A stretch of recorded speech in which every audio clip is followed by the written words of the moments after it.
미용 안전 위생학 5주차 수업이고요. 소음과 진동에 대해서 설명할 수 있다. 5주차 수업입니다. 지난 시간에 4주차 시간에요. 시간이 조금 부족해서 그 보건관리, 그 중에서도 정신보건에 대한 내용을 모두 마치지를 못했어요. 그래서 이번 시간에 이어서 정신보건에 대한 부분 짚어드리고요. 그리고 소음과 진동에 대해 설명드리도록 하겠습니다. 보건관리, 정신보건. 정신보건은요, 단지 정신적 질병에 걸리지 않는 상태만이 아니라 만족스러운 인간관계와 그것을 유지할 수 있는 능력을 말합니다. 이것은 정신보건은요, 모든 종류의 개인적, 사회적 적응을 포함하고요, 어떠한 환경에서도 대처해나갈 수 있는 건전한 정신, 균형 있고 통일된 성격의 발달을 의미합니다. 따라서요, 건강한 정신이란 정신질환이 없고요. 그리고 자신의 행동에 대해서 심각한 정신적 갈등이 또 없어야 되고요. 자신이 만족할 만한 근로 능력이 있어야 되고 도덕적으로 건전한 사고를 가진 상태라고 할 수 있습니다. 세계보건기구를 비롯해서요. 유네스코나 국제적십자사 등도 공중보건학, 그 중에서도 정신보건, 중요한 문제로 인정을 하고 있는데요. 그 이유는 산업화로 인해서 인간이 소외되고요. 사회적, 환경적 요인으로 인해서 정신적인 스트레스가 점차 증대되고 있어요. 그래서 이 스트레스 때문에 우울증, 그래서 피해망상이나 또 자살, 범죄까지로 이어지고 있어요. 점차 더 범죄도 많아지고 이런 일들이 있기 때문에 정신보건은 개인적인 문제라고 파악하기보다는 사회적 문제로 확장시켜야 됩니다.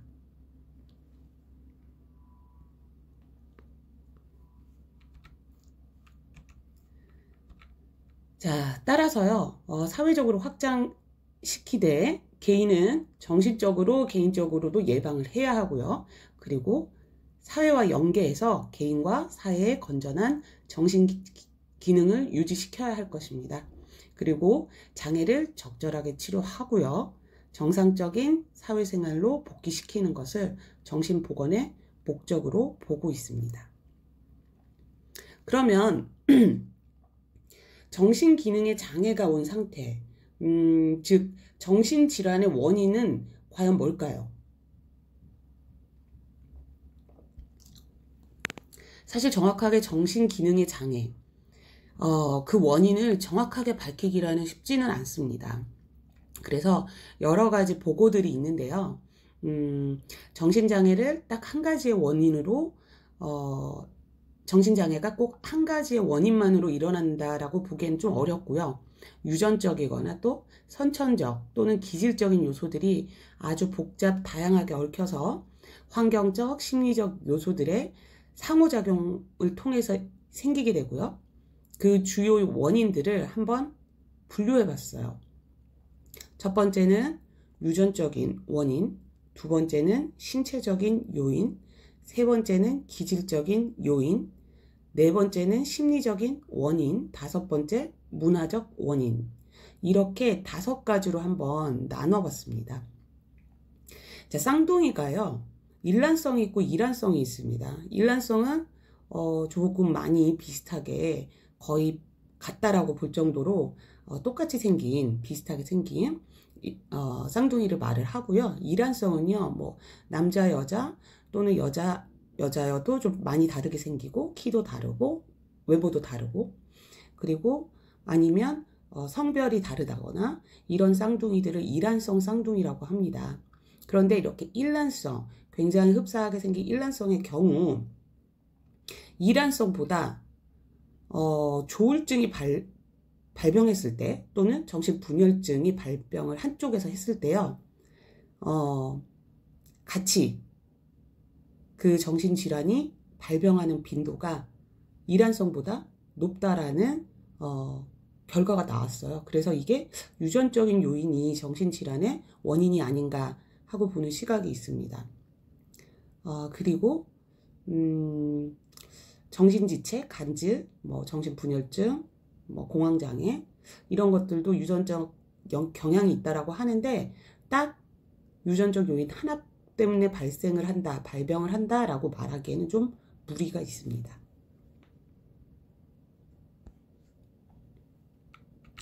자, 두 번째로 보는 것은 신체적 요인인데요. 신체를 보는 거죠. 나이, 아니면 그 신체 체형, 아니면 성별 이렇게 좀 나눠서 생각하는 경향이 있는데요. 영유아 때, 어릴 때는 정신장애가 잘 발병하지 않아요. 많이 발병하는 시기는 청소년기, 이제 그 자아가 더 형성되고 이럴 때 급격하게 늘기 시작해서 나이가 점차 들어감에 따라서 더 많이 발생을 하게 된다, 발병을 하게 된다라고 보는 시각이 신체적 요인 중에서도 나이, 그리고 체형으로 보는데요. 체형을 4가지로 나눴어요. 그레치머라는 학자가 비만형, 투사형, 세장형, 부전형 이렇게 4가지로 나누었는데요. 오래전부터 이 체형과 정신질환의 그 연관성, 관계성에 대해서는 연구가 굉장히 오랫동안 이루어지고 있습니다. 이 그 조울증 같은 경우는 비만형에서 많이 발병을 한다고 하고요. 투사형, 세장형, 부정형은 정실 분열증이 좀 많이 더 발병하는 경향이 있다고 연구 보고했습니다. 그리고 성별, 남자에 따라서 여자에 따라서도 그 정신 장애가 조금 다른 양상을 보이는데요. 남자 같은 경우, 남성은 알코올성, 그리고 외상성, 아니면 동맥경화증, 간질 이런 정신장애가 많고요. 여자에게서는 망상성, 우울증, 신체질환적 정신장애가 많은 편으로 보고되고 있습니다. 세 번째 보시면요. 기질적인 원인인데요. 기질이라는 건 기력과 체력을 말하는 건데 개인적인 성격적 이런 그런 소질들을 이야기를 합니다. 신체적 욕구의 결핍이 극심하거나 아니면 장기간 동안 충족되지 못했을 때 시민성 장애가 나타나는데 이 시민성은요, 히스테리적인 거 있죠? 그래서 신경질적이고, 이런 기질적 정신장애를 유발할 수가 있다. 그리고요, 이런 경우가 있죠. 청각장애나 시각장애, 그러니까 선천적인 그런 기형, 이런 것들로 인해서 부모한테 오는 장애가 있을 수 있어요. 정신적인 장애, 부모에게는 수치심, 아니면 우울증, 분노, 황당, 죄책감, 이런 여러 가지 감정이 기질적 원인으로 작용해서 정신장애로 발전될 수가 있다. 그리고 또 장애를 안고, 그러니까 선천적인 기형이나 장애를 안고 태어난 당사자는 열등감이나 공격적인 성향, 그리고 부정적인 방어 기제를 가지고 있을 수 있습니다. 그리고 다양한 물리적, 생리적 원인 등의 신체적 이상에 의한 것으로 뇌막염, 뇌염, 뇌외상, 뇌종양, 뇌기능들의 장애가 또 기질적인 원인으로 꼽히고 있습니다. 마지막으로 기질적인 원인을 보시면요. 음주인데요. 만성적인 음주가 비타민 결핍을 가져오고요. 또 간, 뇌, 심장 등의 생물학적 변화를 또 가져오고, 그러다 보니까 어떻게 돼요? 사고력도 감퇴되고, 죄의식이 생기고, 도덕적으로 황폐화되고, 공격적인 말을 하고, 자기를 부정하거나 자기 혐오 등을 하게 됩니다. 이런 것들이 정신장애로 발전하게 되는 그런 원인들이라는 거죠.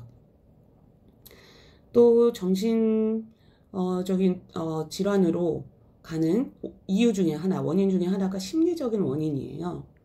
그러니까 아주 어려서부터 엄한 부모 아래에서 굉장히 지나친 간섭, 이런 것들이 부모와 자식 간의 충돌을 만들고요, 갈등을 만들게 되죠. 이런 원인들이 또 정신장애로 갈 수 있는 그런 원인들이 되겠다. 그리고 지나친 열등감이 있는 경우인데요. 이런 경우는 폭력으로 나타나고요. 또 지나친 우월감이 또 있을 수 있어요. 이런 경우에는 사회생활이 좀 힘들죠. 소외되잖아요. 사람들이 싫어하고. 이러다 보면 또 정신장애를 가져올 수 있게 됩니다. 또 이미 앞서 과거에 저지른 거, 그런 잘못, 또는 도저히 해결할 수 없는 문제들인데 이런 것들을 너무 많이 고민하고 그리고 번민에 빠져서 헤어나오지 못하면 이것 역시도 정신장애의 원인이 될 수 있다라는 겁니다. 또 사회 문화적 원인이 있는데요. 가족적인 원인이 있을 수 있어요. 가장 기본적인 단위고요. 그리고 대인관계에서도 가장 시초이면서 첫 번째 단추죠. 그런데 아까 말씀드린 심리적 원인과도 좀 연계가 되는데요. 지나치게 엄격한 부모, 이런 경우, 특히 어렸을 때는 엄마 아빠랑 이렇게 있는 그런 시간, 보내는 그런 시간들이 굉장히 큰 영향을 끼치는 거는 알고 계시죠? 그런데 이런 가족적인 요인이 잘 해결이 안 됐을 때 정신장애 원인 될 수 있고요. 또 부모가 너무 과잉보호하거나 또 아이가 무슨 얘기만 하면 다 거절하고 이러다 보면 아이는 의존적이고 미성숙한 인격체를 가지게 돼, 인격체로 자라게 되고 그런 인격을 가지게 되기 때문에 이런 거 역시도 요인이 될 수 있습니다.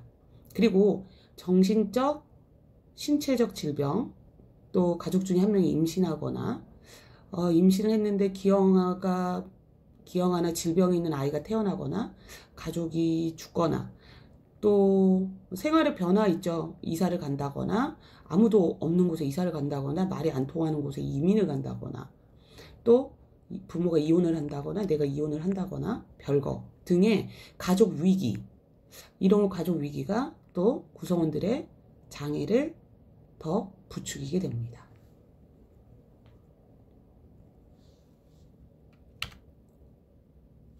자, 또 사회적 원인으로 볼 수 있는데요.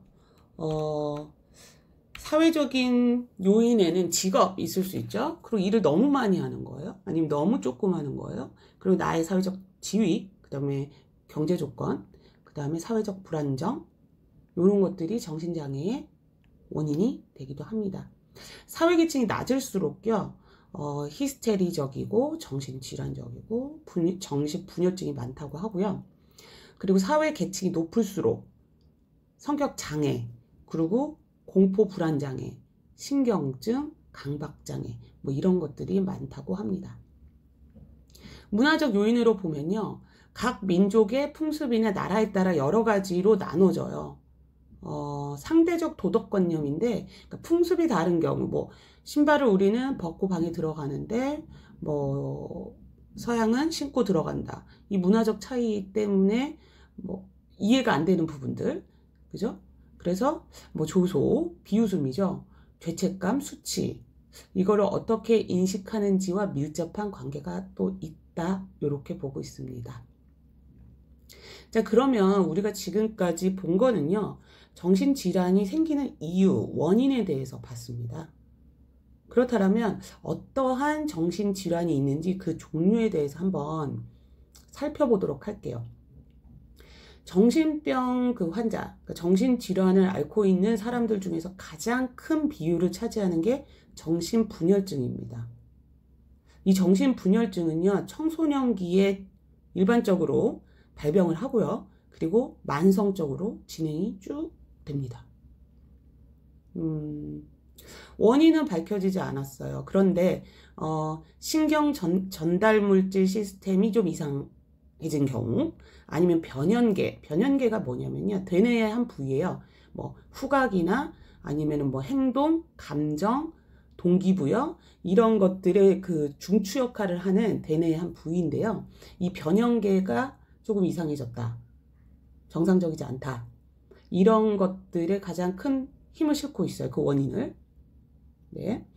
그래서 대표적인 증상이 뭐냐면 망상, 그 다음에 사고 두절, 비현실적인 감정, 불합리한 감정 표현, 기괴한 감정 반응, 무감동, 이런 것들 등의 정동장애, 즉 기분장애를 보여줘요. 나타냅니다.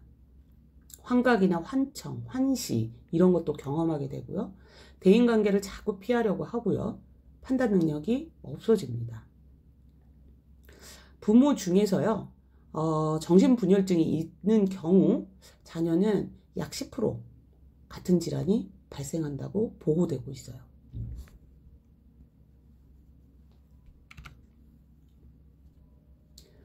자, 그 다음에 두 번째로 보는 게 기분장애의 대표적 질환, 조울증입니다.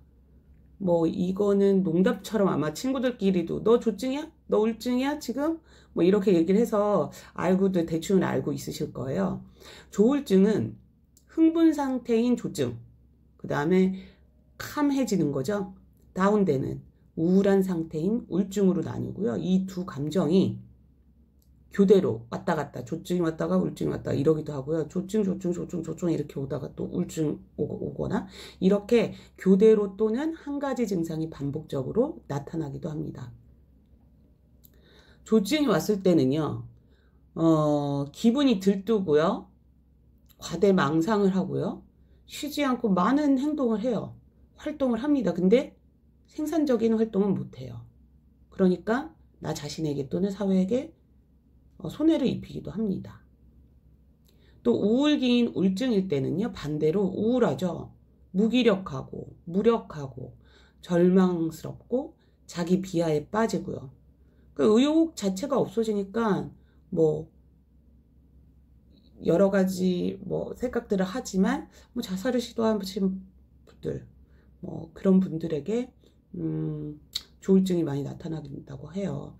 발병 원인은 딱 유전적이다 이렇게 보지도 않고 뭐 어떤 원인을 정확하게 보지 못하지만 복합적이다 라고 보고 있습니다. 자, 간질 역시 정확하게 알려지지도 않았어요. 그 원인이. 그런데 크게는 유전적인 원인으로 보기도 하고 뇌병변, 아까 뭐 봤었는데요. 뇌성마비나 외상성 뇌손상, 뇌졸중 이런 뇌병변이 원인이라고 보는 시각이 있습니다.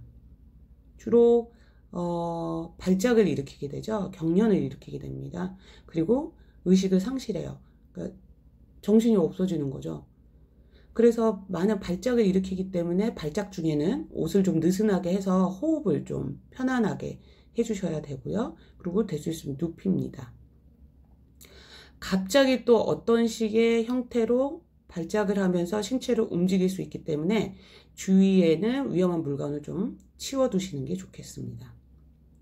간질의 발병은 이렇게 유전적인 거 아닌 뇌병변 이런 것도 보지만 알코올 중독, 중추신경 감염 이런 외적 요인도 작용한다고 보고되고 있습니다. 자, 그 다음에 지적장애예요. 예전에는 정신박약 또는 지체장애 이런 표현들을 썼는데요. 2007년도 그 이후로 해서 지적장애로 명칭이 바뀌었습니다. 지적장애는 유전적 요인, 그 다음에 후천적 요인 이렇게 두 가지로 다 발생하는 걸로 알려져 있습니다.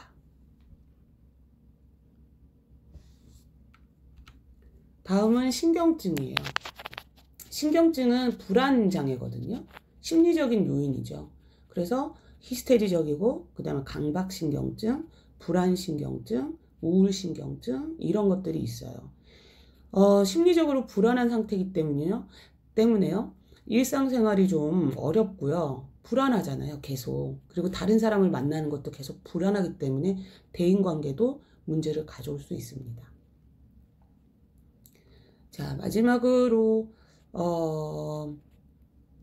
성격장애라고 하죠. 또 인격장애라고도 하고요. 인격장애는요. 타인에 대해 의심이 강해요. 그리고 니 탓이야 그러면서 책임을 전가하고요. 타인에 대해서 관심 별로 없어요. 그리고 사회적 관계의 형성 능력이 없습니다. 가끔은 폭력적이고요. 유아 독존적이고 그러니까 이기적인 거죠. 또 우월감, 이기심이 지나치게 강해서 다 잘할 것 같지만 자신의 의무에는 또 충실하지 못한 경우들이 많습니다. 어떠한 경우에는 가정과 사회에 큰 문제를 일으키기도 해요. 자, 그래서 지금까지 정신질환의 종류에 대해서 알아봤고요. 이러한 정신질환을 헤쳐나갈 보건 사업 중에서 정신보건 사업에 대해서 알아볼게요. 자, 정신보건은요, 나 한 사람의 정신 문제로 끝나는 게 아니에요. 단순히 한 사람의 문제로 끝나는 게 아니라 사회적 문제가 되죠. 예를 들어 나 혼자의 문제라고 하면 개인의 보건만 철저히 하면 될 텐데요. 이걸 사업적으로 펼치는 이유가 있죠. 그 예가 대구 지하철 화재 참사. 또 뭐 굉장히 많죠. 남대문에 화재를 낸다거나 모든 사람이 소중하게 생각하는 문화재를 개인의 그런 불편한 심리 때문에, 그리고 대구 지하철 역시도 많은 사람들이 희생됐잖아요. 그리고 최근에 미국에서는 버지니아 공대에서 총기 난사 사건이 있었어요. 그래서 이렇게 복잡한 대인관계를 가지는 현대 사회에서는 점차 더더욱 정신보건이 중요한 과제가 되고 있습니다. 사실 이런 일 아니고도 뭐 그런 경우 있죠. 그 층간소음 그런 것 때문에 뭐 굉장히 사고가 빈번하게 나고 있고요. 폭력은 그렇다 치는데 사람을 해치거나 이런 경우들도 있기 때문에 정신보건 사업은 특히나 우리가 굉장히 중요하게 생각해야 되는 과제가 되고 있습니다.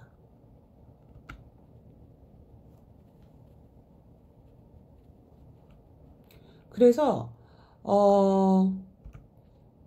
단순히 개인이 복원을 하기에는 어려운 부분들이 있어요. 그래서 이걸 좀 더 국가 차원으로 정치적 개입을 해서 진행하는 정신보건 사업 보겠습니다. 그래서 정신보건 사업을 통해서 정신질환을 예방하고요. 그리고 건전한 정신기능을 유지 또 증진하는 데 그 목적을 두는 게 정신보건 사업이고요. 정신보건 사업은 정신의학 영역을 다루는 보건 사업입니다. 매년 이런 정신보건이 잘 이루어지지 않는 부분 때문에 그 발병률이요 8.3% 정도씩 늘어가고 있어요. 그러니까 정신질환을 앓고 있는 사람들이 매년 8.3%씩 늘어가고 있다는 거죠. 264만 명 정도가 된다고 합니다. 어떤 분은 굉장히 경미할 수 있고요. 어떤 분들은 굉장히 심각해서 정신과 치료를 받거나 입원을 한다거나 이런 분들이 있으실 텐데요. 이게 굉장히 우리가 간과할 수 없는 부분입니다. 그래서 정신보건관리 활동에는 어떤 것들이 있냐면요. 3가지를 볼게요. 정신보건센터 확충을 하고요. 그리고 운영을 지원하고요. 그 다음에 사회복귀시설 확충 및 운영 지원을 합니다. 그리고 아동 청소년 정신보건 사업까지도 합니다. 왜냐하면 질환이 처음 보이기 시작하는 게 청소년기거든요. 물론 조금 빠른 아동기가 최근에는 아동으로부터도 발병이 되고 있는 걸로 알고 있습니다. 영유아는 아니고요. 그래서 정신장애자를 조기에 발견하고요. 조기에 치료하고요. 예방을 합니다. 그리고 정신질환을 다 치료한 후에는요. 사회로 복귀하고 그 다음에 재가 환자의 치료, 지도 이런 활동을 할 수 있도록 지원하는 게 정신보건센터 확충 및 운영 지원에 포함이 됩니다. 그리고요.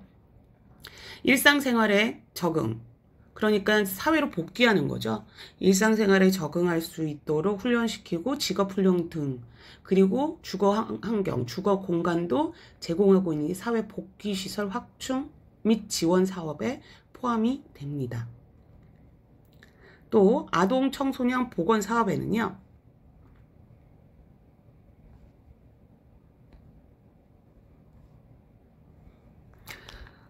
정신장애가 일반적으로 많이 발생하기 때문에요. 요 시기에 예방교육, 그리고 조기 검진을 하고요. 그 다음에 상담, 그리고 치료까지 연계하는 통합 서비스를 제공하게 되는 게 그 보건 사업 중에서 아동 청소년 보건 사업에 포함이 됩니다. 네. 지금까지 지난 시간에 이어서 보건에 대해서 보건 관리에 대해서 알아봤습니다. 보건이 그냥 단순 개인의 보건이 아니고요. 국가적인 개입이 통한 그러한 보건 관리입니다. 그래서 여러분들이 개인을 포함한 사회적으로 안녕하고 안정된 생활을 할 수 있도록 정신보건에 나라 포함 개인 모두가 협력해서 이루어 나가야 할 과제입니다. 이번 시간까지 보건 다 마무리 지었고요. 그리고 산업보건은 뒷부분에 또 한번 언급을 하게 될 겁니다. 다음 시간에는 소음과 진동, 소음에 대해서 정의, 특성, 기타 등등 알아볼 거고요. 진동 역시 진동의 정의, 기타 등등에 대해서 설명을 드리도록 하겠습니다. 잠시 쉬었다가요. 2교시 때 뵙겠습니다. 감사합니다.